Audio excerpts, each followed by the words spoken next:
You're listening to The Corbett Report. CorbettReport.com.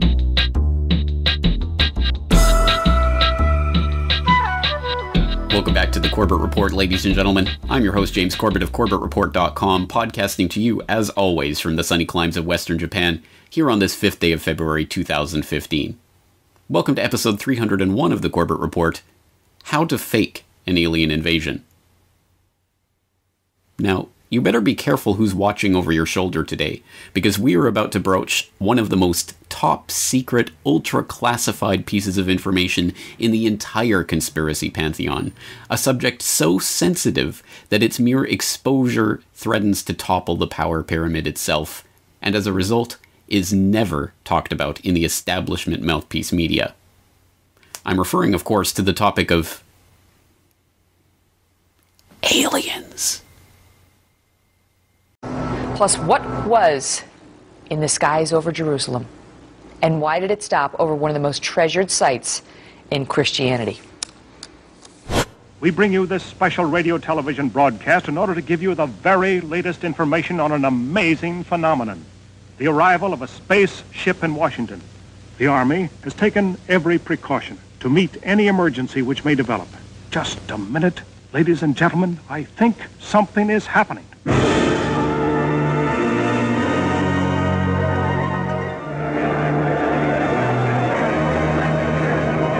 What's hovering over Salt Lake City? Is it a rocket, a blimp, a UFO? A former government UFO expert is warning that Britain is wide open to alien visitors and that the consequences of not monitoring extraterrestrials could be huge.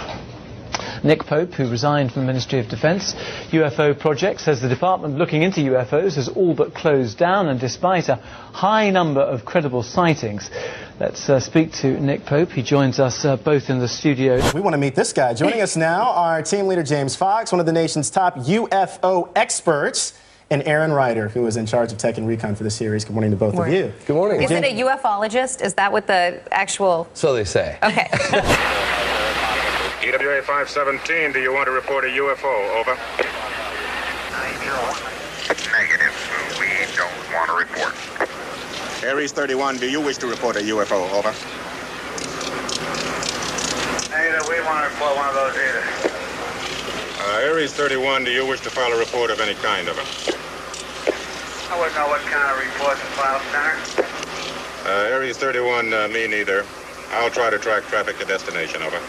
While the family knows their story sounds out of this world, they are convinced they witnessed a close encounter and will be keeping a watchful eye on the sky. I think we're definitely believers now. Sorry, my mistake. No, this is clearly a subject that is propounded time and again ad nauseum in the establishment mouthpiece media. That same media that we know is lying to us about most major world events, either through direct lying or lying by omission. So why are they not omitting this little idea from the cultural context? Why are they constantly returning to the idea of alien presence, alien cover-up, alien invasion, alien threat? Why is this propounded so often, not just in the news media, but of course also in those cultural entertainment productions that I hope we understand are the end product of the culture creation industry that has been predictively programming us, again for decades, generations perhaps, to accept various memes and ideas, including, of course, this idea of alien invasion, alien threat, and the fallout and consequences thereof, which again is a theme that has been returned to time and time and time and time and time again for the better part of a century by this point. It's almost as if the billionaire power players at the top of this pyramid are actually connected to an idea to implant this idea of alien invasion in the public consciousness for the purpose of manipulating public opinion. And that's because they are connected to such an agenda, demonstrably so.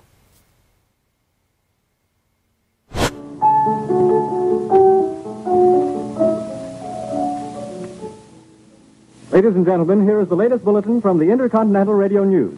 Toronto, Canada. Professor Morris of Macmillan University reports observing a total of 3 explosions on the planet Mars between the hours of 7:45 p.m. and 9:20 p.m. Eastern Standard Time. This confirms earlier reports received from American observatories. Now, nearer home, comes a special bulletin from Trenton, New Jersey. It is reported that at 8:50 p.m., a huge flaming object, believed to be a meteorite, fell on a farm in the neighborhood of Grover's Mill, New Jersey, 22 miles from Trenton. The flash in the sky was visible within a radius of several hundred miles, and the noise of the impact was heard as far north as Elizabeth. Orson Welles' War of the Worlds. Never before had a radio broadcast provoked such outrage or such chaos.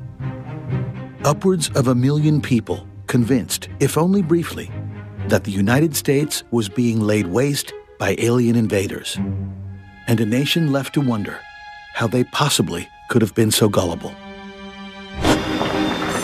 By 8:15 Eastern Time, telephones were ringing madly all across the country as concerned Americans tried to determine the whereabouts of relatives, warn friends and acquaintances, and most of all, corroborate what they were hearing. A what? Wait a minute. For the next several hours, newspapers, radio stations, and police precincts from coast to coast Ma'am, we don't know anything would be about it. swamped with calls. Well, I can't help that, ma'am. We just don't know anything about it. Well, did I say something about a quiet Sunday evening? What's going on? Soon, strange bulletins began coming in over the press service wires. In Bergenfield, New Jersey, just north of Grover's Mill, some 20 families turned up at a police station with all of their household possessions piled into their cars. In Indianapolis, a woman rushed to the pulpit in a Methodist church, shouting that the end of the world had come. And in Washington State, a spectacularly ill-timed power failure plunged the small town of Concrete into darkness and sent terrified residents fleeing into the mountains. The battle which took place tonight at Grover Mills has ended in one of the most startling defeats ever suffered by an army in modern times. 7,000 men armed with rifles and machine guns pitted against the single fighting machine of the invaders from Mars. 120 known survivors. Here's a special bullet from New York. Well, my wife, she came in, my wife just wringing her hands and wailing away, her eyeballs about to pop out onto her lap, going, "What is it? What is it? What could it be? Is it the Germans?" Well, she hadn't heard the word Martians, but I had. There's a brief statement informing us that the charred body of Carl Phillips has been identified in a Trenton hospital. Now here's another bulletin from We think that we're really smart, but if there's a cue out there that could possibly be dangerous, we're going to react to it protectively, autonomically, instinctively, fear first, and reason and facts second. Now, I'm sure that the majority of the listening and viewing audience will be familiar with the story of Orson Welles' infamous 1938 radio dramatization of the famous H.G. Wells novel, The War of the Worlds, and the resulting hysteria and panic that ensued, driving people insane, believing them there to be a real alien invasion taking place, and farmers running out into the fields, shooting at grain silos, and the like. And that story is a fascinating one for a number of reasons, namely because it is a confluence of different events in world history at that time that had a very interesting and profound effect on shaping an entire field of study. And of course, this relates to the advent of mass communication technologies like the radio, which was still, to some extent, in its infancy as a broadcast medium at that time, capable of reaching across a nation as wide and diverse as America and reaching however many millions of people at the same time and inducing this kind of mass panic and psychosis. And it is interesting to study in that regard, and so it is not surprising that it was immediately made the subject of such a study, funded by who else? The Rockefellers. And we can take more on this from a very, very important article that was published on globalresearch.ca back in 2012, Early Psychological Warfare Research and the Rockefeller Foundation, by Professor James Tracy. Reading from that article, quote, "The founding fathers of mass communication research could not have established their field without Rockefeller largesse. Alongside World War I propagandist and University of Chicago political scientist Harold Lasswell, psychologist Hadley Cantrell was a principal contributor to the knowledge and information that helped propel Rockefeller-controlled enterprises and American empire in the post-war era. Throughout this period, Cantrell provided the Rockefeller Combine with important information and new techniques in public opinion measurement and management in Europe, Latin America, and the United States. A roommate of Nelson Rockefeller's at Dartmouth College in the late 1920s, Cantrell took a doctorate in psychology at Harvard, co-authoring The Psychology of Radio with his doctoral mentor, Gordon Allport, in 1935.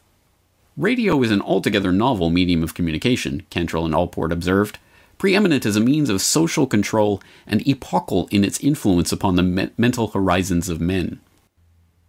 The work garnered the attention of Rockefeller Foundation Humanities Division officer John Marshall, commissioned by the foundation with convincing commercial broadcasters to include more educational programming into their advertiser-driven schedules. To this end, Rockefeller was funding fellowships at the CBS and broadcasting networks. Aware of the Dartmouth connection, Marshall encouraged the enterprising Cantrell to apply to the foundation for support. Cantrell's request resulted in a $67,000 grant for a 2-year charter of the Princeton Radio Project at Princeton University. There, Cantrell proceeded to develop studies assessing radio's effects on audiences. In 1938, Cantrell also became a founding editor of the Rockefeller Foundation-funded Public Opinion Quarterly, an organ closely associated with U.S. government's psychological warfare endeavors following World War II. When the Princeton venture commenced, another trained psychologist close to Rockefeller, CBS Director of Research Frank Stanton, was named PRP lead researcher, but took a secondary role of associate director due to his position at his broadcast network.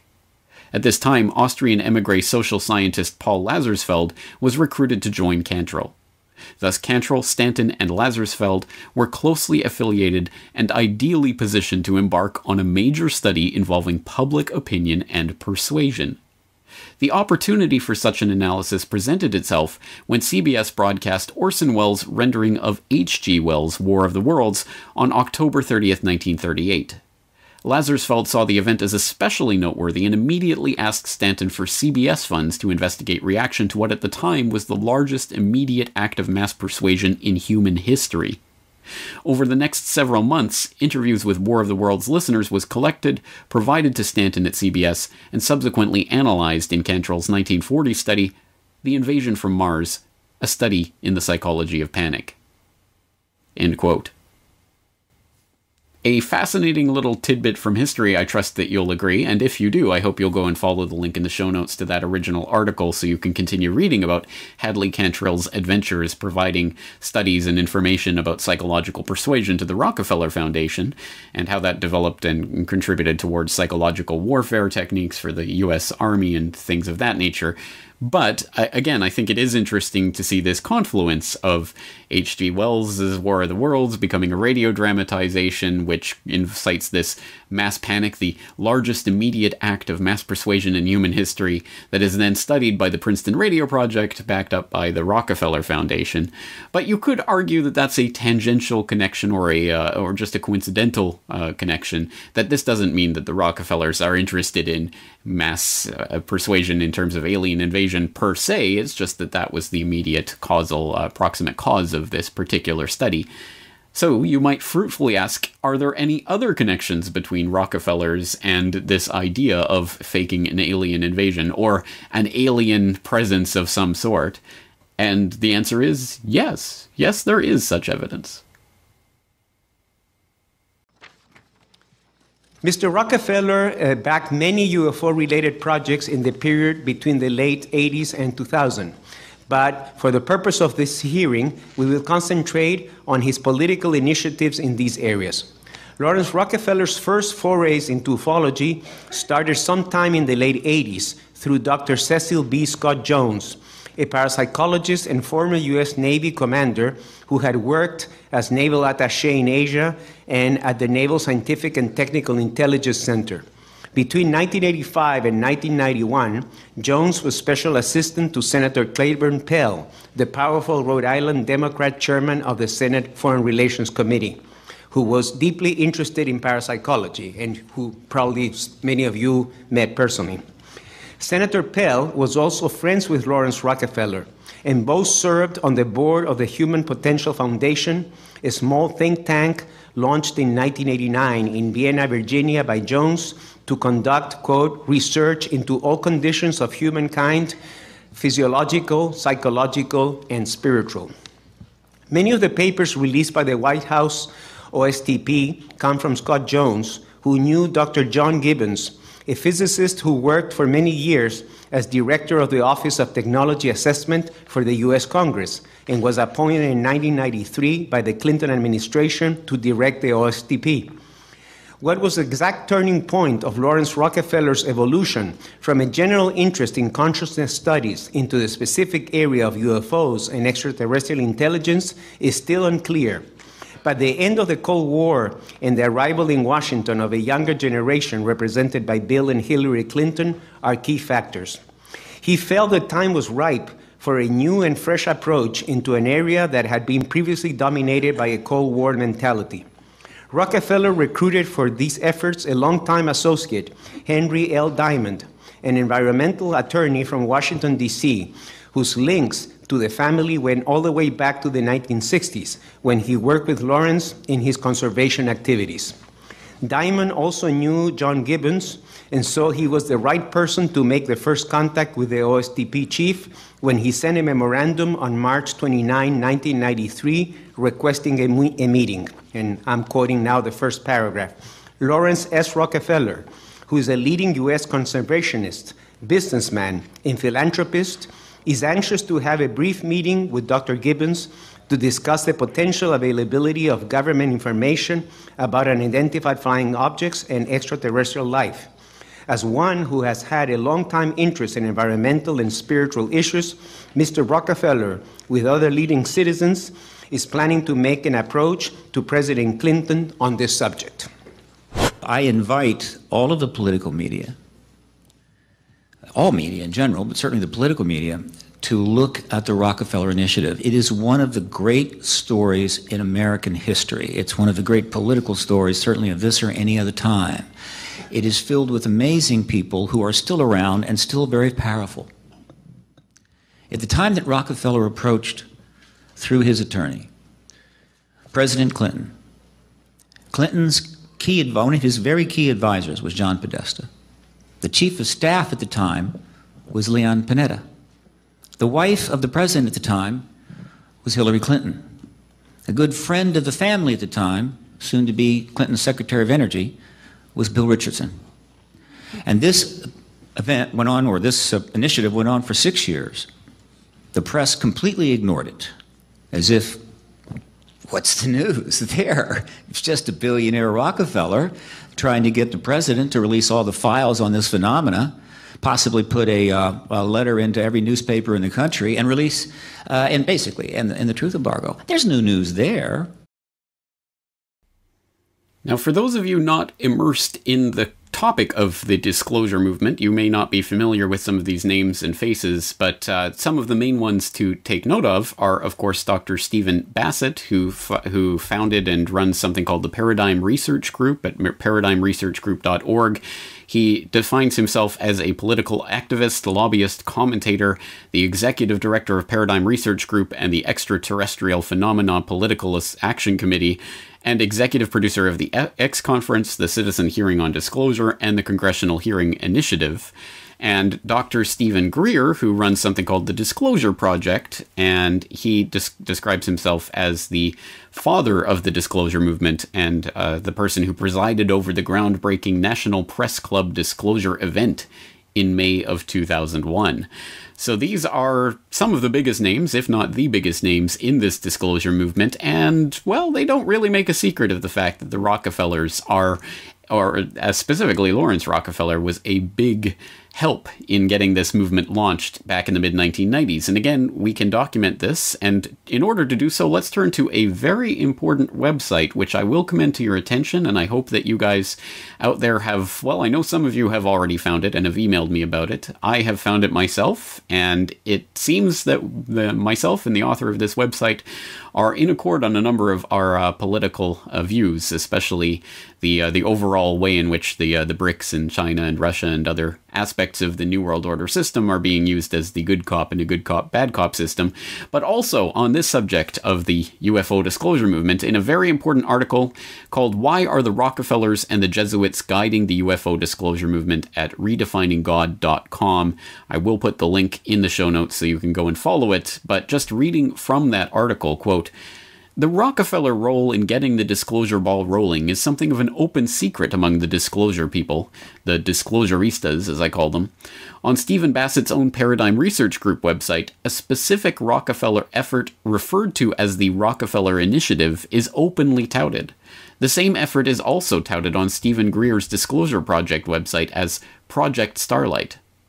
This letter from the Project Starlight Coalition was the result of the historic Asilomar, California meeting that Dr. Greer organized and Lawrence Rockefeller paid for in June of 1995, just before Clinton's meeting with Rockefeller in August 1995. So, who is Lawrence Rockefeller? Well, according to Lawrence Rockefeller's biography, in 1937 he inherited his grandfather's seat on the New York Stock Exchange. He served as founding trustee of the Rockefeller Brothers Fund for 42 years from its inception in 1940 to 1982. During this time, he also served as president 1958 to 1968, and later its chairman 1968 to 1980, for 22 years, longer than any other leader in the fund's history. He was also a founding trustee of the Rockefeller Family Fund from 1967 to 1977. So not only was Lawrence deeply involved in the financial industry, but he was also among the founders of the Rockefeller Brothers Fund and the Rockefeller Family Fund. These funds are notorious for advancing globalist aims under the pretense of philanthropy. Lawrence also served on the Rockefeller Brothers Fund's Special Studies Project." End quote. Now, I'll let you continue reading about that Special Studies Project and the interesting fact that even now, 4 decades after the publication of the final report, the Prospect for America, the Rockefeller Panel reports, certain sections of that paper, of that report, are still classified, which is interesting in and of itself. But there are also screenshots of some of the pages of this report here in this this very important article, talking about how they are steering America towards shaping a new world order and things that you would expect to find in a typical Rockefeller study. I suppose the point here is to emphasize that Lawrence Rockefeller, of course, very much in the heart of the Rockefeller matrix, pushing this global government agenda, which David Rockefeller so gleefully admitted to in his memoirs, as I'm sure we all know, or we all should know by now. And I would, again, suggest you go to see this original article, if for no other reason than to click on such things as the Rockefeller Initiative or the Disclosure Project's own Project Starlight page, where you can browse through and see all of the main characters who are connected through this initiative that ran from 1993 to 1996, including, of course, President Clinton and Lawrence Rockefeller, along with Hillary and Dr. John Gibbons and John Podesta and Vice President Al Gore and all this other cast of Congress critters and very unsavory characters, including, of course, Dr. Stephen Greer, the aforementioned father of the disclosure movement. And again, all of these letters are archived here online, so you can go and read through them all, and the various correspondence between some of the players, including Lawrence Rockefeller and John Gibbons and Lawrence Rockefeller and the Clintons.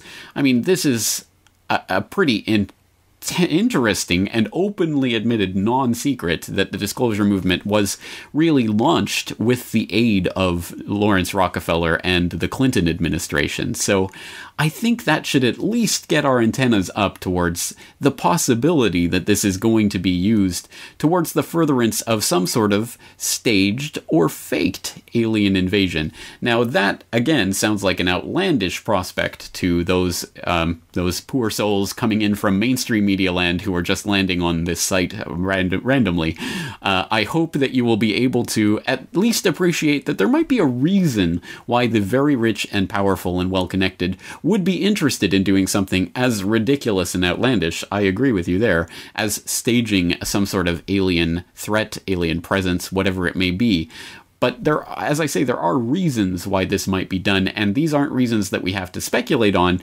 We can find all of the usual suspects talking about these reasons in all of the usual places, and of course, the big ones, global religion, global finance, and global government, uniting the world around this perceived alien threat. What is exceptional is that the Vatican was taking very seriously what science might tell us about the possibility of extraterrestrial intelligent life forms. That's what the conference was about. I can't tell you that the Vatican found any alien life. I don't think that's what they were looking for, but they were taking very seriously the issue. We probably won't be seeing aliens at mass anytime soon, but the Vatican's chief astronomer does say that there could exist other forms of life outside Earth. And he says if they do exist, they are God's creatures. How does this actually work? When Discovery decided they were going to do a show on alien invasions, your phone rings because you're on the sort of speed dial for theoretical physicists who can help them do the war game for how this might play out? Well, believe it or not, we physicists have actually studied the question of what happens if we do encounter a hostile advanced civilization in space. And Hollywood gets it all wrong. Hollywood assumes that the aliens are maybe 100 years more advanced than us, and if only we had a secret weapon, we can defeat the aliens. Wrong. Either the aliens don't bother with us because we're simply too primitive, or if they do invade, it'll be more like Bambi versus Godzilla. Now, the United Nations is getting ready for a contact with aliens from outer space. This is Moslin Othman. She's out of Malaysia. She will be planet Earth's first interstellar diplomat. First, I'll have to categorically deny that I was appointed or will be appointed the ambassador for aliens, the ambassador for United Nations for aliens. No, the committee is not discussing this this subject matter. But yes, I was in the UK to attend a meeting, which I can quote to you, called Towards a Scientific and Societal Agenda on Extraterrestrial Life, which is why this whole thing came about, because the British press caught hold of the fact that I was going to be at this meeting. And I was on a panel that was discussing, they call it the Great Panel Debate. I like that name. It says extraterrestrial life and arising political issues for the UN agenda. It's very hard to get inflation in a depressed economy, but if you had a program of government spending plus an expansionary policy by the Fed, you could get that. So if you think about using all of these things together, you could accomplish, a great deal. I mean, if we discovered that space aliens were planning to attack, and we needed a massive buildup to counter the space alien threat, and really inflation and budget deficits took secondary place to that, this slump would be over in 18 months. And then if we discovered, whoops, we made a mistake, there aren't actually any space aliens. So we need Orson Welles, is what you're saying. No, there was a Twilight Zone episode like this in which scientists fake an alien threat in order to achieve world peace. Well, this time we don't need it. We need it in order to get some fiscal stimulus. Perhaps we need some outside universal threat to make us recognize this common bound. I occasionally think how quickly our differences worldwide would vanish if we were facing an alien threat from outside this world. And should we win the day, the 4th of July will no longer be known as an American holiday, but as the day when the world declared in one voice, we will not go quietly into the night. We will not vanish without a fight. We're going to live on. We're going to survive. Today, we celebrate our Independence Day. If you saw that there were aliens there, would you tell us? Yeah. You would? Well, I think, look, what do we know? We know now we live in an ever-expanding universe. We know that there are billions of stars and planets literally out there, and the universe is getting bigger. We know from our fancy telescopes that just in the last 2 years, more than 20 planets have been identified outside our solar system that seem to be far enough away from their suns and dense enough that they might be able to support some form of life. So it makes it increasingly less likely that we're alone. Oh, you're trying to give me a hint that there are aliens. No, I'm trying to tell you I don't know. Oh. But if we were visited someday, I wouldn't be surprised. I just hope that it's not like Independence Day. Yeah, right. That it's a a conflict. Well, now we have friendly Maybe the only way to unite this incredibly divided world of ours. They're out there. We better think of how all the differences among people on Earth would seem small if we felt threatened by a space invader. That's the whole theory of independence. You're right. You're right. Everybody gets together and makes nice, and, you know. You and Bill O'Reilly would be hiding in a bunker together. Oh, Bill O'Reilly, he'd every mean thing he ever said about me. I don't care. Look at that. What an interesting milieu of characters we have floating around there. We have the Vatican and the UN and Nobel Prize-winning economists / Keynesian wingnut Paul Krugman and multiple presidents of the United States and all of these people all talking about the same thing. Wouldn't it be great if we had this idea of an alien threat that would unite us all behind fill in the blank world government or world financial system or baptizing the aliens? Wouldn't that be wonderful? And it's interesting to look at this. I mean, I didn't fall off the turnip truck yesterday. I understand and can smell the public preparation for some sort of staged event when I see one. And, well, if it looks and smells and quacks like a false flag operation, it probably is one. And again, being supported by some of the most prominent and powerful and well-connected political and financial elites. Clearly, there is something very, very stinky here. And in order to really understand this stink, again, we know why this would potentially be a valuable thing for these power elites to consolidate their power in a world government or what have you. But the question is, could they do it? And if so, how could they do it? These are important questions that we need to address if we want to really approach this subject. And I guess if we're going to address it, we have two different routes we can take. We can go down the unverifiable, unsourceable, unfalsifiable, undocumented route, or we could go down the sourced, verified, falsifiable, documented route. And me being me, I'm going to go down the sourced, falsifiable, documented route. But if you want to go down that unsourced, unknowable, unverifiable route, you can go, for example, with something called Project Bluebeam. Now, this is something that I'm sure most of the listeners out there have heard of at some point, at least in a vague sense as some sort of plan that was uncovered. There must be documents backing this up, talking about staging an alien invasion with holograms in order to create a world government, something along those lines. Well, if you really want to open up the Pandora's box of Project Bluebeam, it's much more specific than that and, well, somewhat more outlandish and much less documented than you might expect. This really all dates back and sources back to one particular French-Canadian journalist, Serge Monast, who was talking in the mid-1990s about this Project Bluebeam, this NASA project that he had uncovered and was unveiling to the public, that had a multiple stage process for creating a world religion, world government, world tyranny.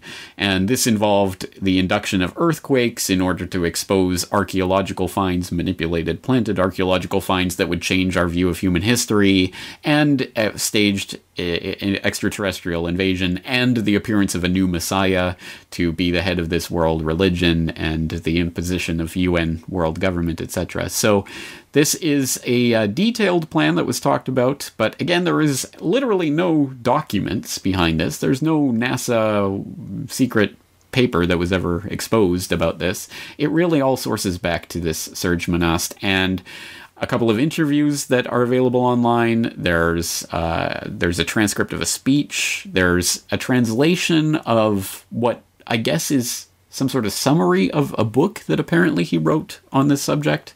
He did write a book, apparently, in French on this subject, but it's never been reprinted, and it's basically unobtainable. So there's a couple of different translations of something that may have sourced from this book, more or less. But that's basically it. I mean, there's just these few scraps, and from those scraps, there's been a lot of talk, and a lot of people have run with this idea, but I think not a lot of people know where it actually sources from, so I will put some links in the show notes so you can actually follow them and read about them and come to your own conclusion. Is this worth following, and why should we believe this particular piece of information? Call me a doubting Thomas. I'll believe it when I see something, anything documentable, verifiable, in terms of this plan.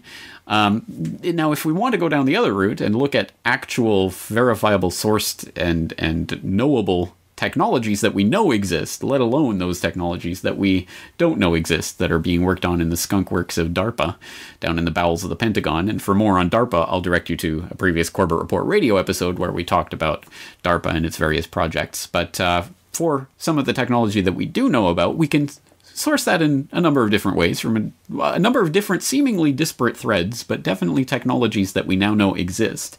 One place to start, we can get the clue from the book by previous Corbett Report guest James Perloff, Truth is a Lonely Warrior, where he talks about a Air Force military publication that was available on the Air Force website. You can still access it through there on the Wayback Machine, and again, the link will be in the show notes. And this is about an airborne holographic projector, which this af.mil website notes is a three-dimensional visual image in a desired location removed from the display generator.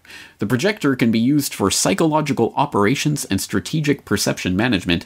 It is also useful for optical deception and cloaking, providing a momentary distraction when engaging an unsophisticated adversary. And you can see the unsophisticated visualization that is accompanying this on the website itself. But yes, very crudely, it's a plane projecting an image of another plane elsewhere in the sky.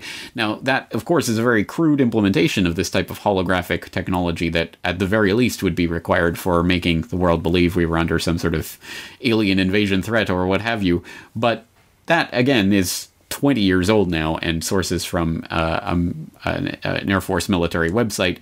I'm thinking that the actual technology would be somewhat more advanced, but again, we don't have to speculate about that. We can take a look at the very real developments in technology, including such incredible things as beaming sound directly into people's ears, touchable holograms, and being able to manipulate people's perceptions and incite fear and panic through brainwave technology.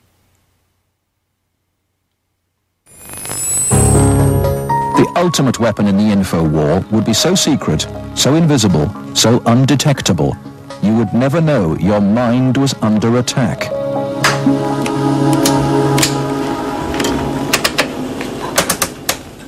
At Laurentian University in Ontario, Canada, a young student is about to undergo one of the strangest experiences of her life. They're hooking Denise's brain up to an electroencephalograph, or EEG machine. For 30 to 40 minutes, this will monitor her brainwaves, while these electric coils attached on either side of her head will immerse her brain in an electromagnetic field. Her brain actually completes the circuit between the two coils. The field pulsing through her brain is less powerful than one given off by a digital clock radio, but acutely controlled and focused at specific parts of the brain, it will open Denise's mind to outside suggestion by this man. When you do a switch to see if it's right or left hemisphere, use your frontal temporal. Dr. Michael Persinger is a professor of psychology and neuroscience. He is designing ways to put the power of mind control to good use. Dr. Persinger's research focuses on brain trauma, and he uses carefully controlled doses of electromagnetic radiation to induce relaxation and alleviate pain. So what Sandra did was to initiate a opiate releasing pattern. That's a burst firing field that is stimulated once every 4 seconds.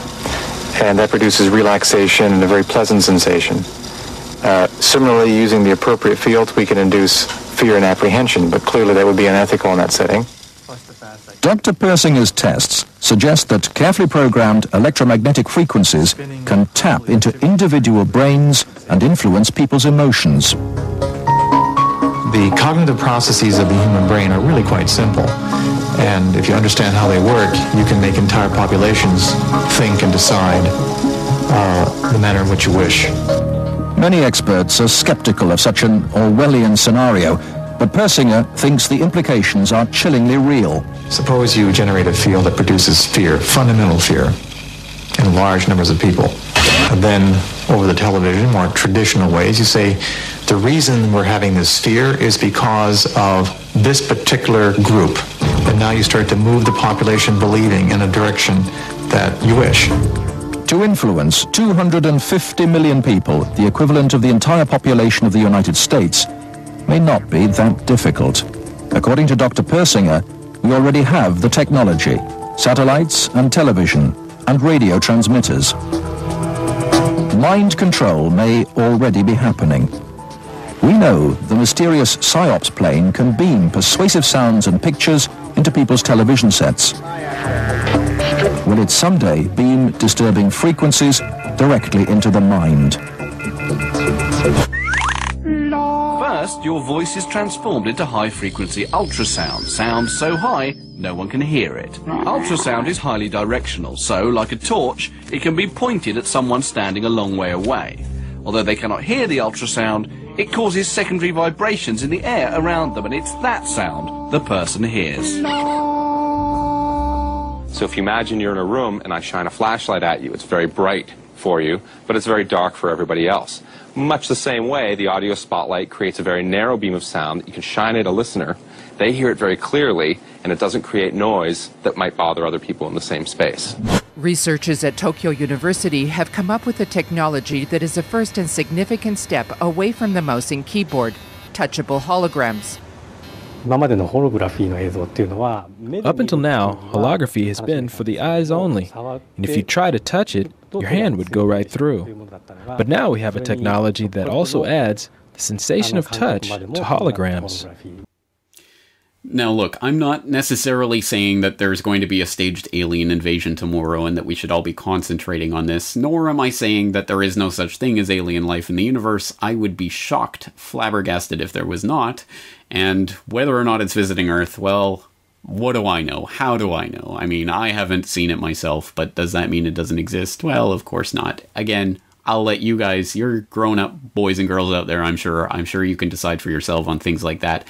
But we should know that there is a coordinated plan or an agenda in place to capitalize on such things as fake alien invasions that is being funded and promoted by the financial power elite, the top of the pyramid, and is being promoted and pushed out into the cultural sphere by the politicians and economists and the Vatican and the UN and then underneath them the culture creators in the entertainment industry to prepare the public for such a possibility, and we should be on guard against such manipulations. And again, these technologies that are now coming together, again, the ones that we know about, let alone the ones that are secretly in development that we don't have access to, are clearly along the path towards making such an event possible. And again, you can look at something like the Norway spiral and believe the official response that this was a Russian ICBM test went awry, and if you believe that, I have a bridge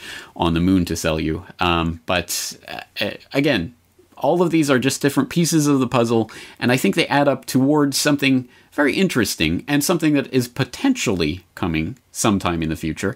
But even if this particular instantiation, this faked alien invasion or what have you, doesn't come together, still the concept of psychological manipulation through manipulated events and manipulated reality is an important one, and obviously one that we have to continue to keep in mind. And now that the technology for making these events possible is more and more a documentable reality, I think, again, we should have our mental guards up for such eventualities. So that's, I think, where we're going to leave things today. Once again, this is an open source investigation, and I invite and encourage and applaud the input of all of you out there. So if you are a Corbett Report member, please do leave your comments on the website with any relevant links or information. Any comments, questions, complaints, criticisms, concerns, or otherwise, all invited as usual there at CorbettReport.com. Once again, I'm your host, James Corbett of CorbettReport.com, thanking you for joining me for this edition of the Corbett Report podcast, and inviting you to join me again next week.